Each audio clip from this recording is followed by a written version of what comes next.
Hello, and next we are saying Eshebium.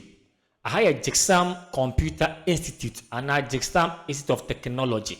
Yes, Yema Yenshe. Hano ye de twi kasa na se ye krom kasa. E betima yen kran. Ye de nkran kasa, ye de agbe, ye de twi e be kire wo Excel, e be kire wo ICT ni ye ama wate ase. Enti na ye Excel. Excel no he kwan foso e betima ye account a, e betima ade aye plus and minus na mana IFE. Enti yen se momre no yantoaso. So BBC ewo Excel opeso ye 1 plus 1 a de be ne se ye wo kwa ye manual de wo ene ye wo automatic wo ye be kan ye manual no first ye wie ye hweden automatic no ene se oba ye a won se mamia C no cell C no ona so bobo equal to so gentle na fe udi A1 because ye wo A1 A2 and A3 into A then A1 no mia or plus because ye addition ye we are ye mia saying B then B1 we are now abo enter kayo say we start with A2 now we plus B2 waiting because unya fa equal sign then m by if you dey am me say then equal sign first A1 we are o mia or plus about then B then A2 omia o plus sign we are about then B then B2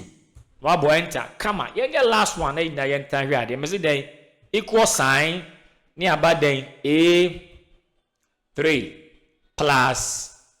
B3 na wabo enter we ye manual way a ye dey entries our Microsoft then Excel no me say then ye ba ye hwe yen try automatic ones na yen san hwe ade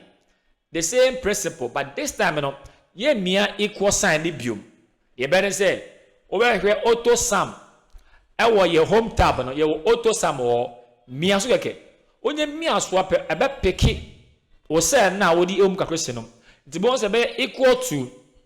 sum into bracket A1 into B1 o dey answer bo enter na ayama we wie yes and try last time. Let's see here then auto sum no e wo then home tab no one ma mia so obon say e be pick am nicely o wi anu aboden enter ene ye de be see a but me see e then Jexam say weni gi dia make sure wo no so a e be me de pa say be ka che unua na mo nya ma subscribe na ye de twi e krom kasa na ye sua Microsoft then Excel ye be Excel ye be PowerPoint ye be share access any oma kayina nyame enka bebre bye bye.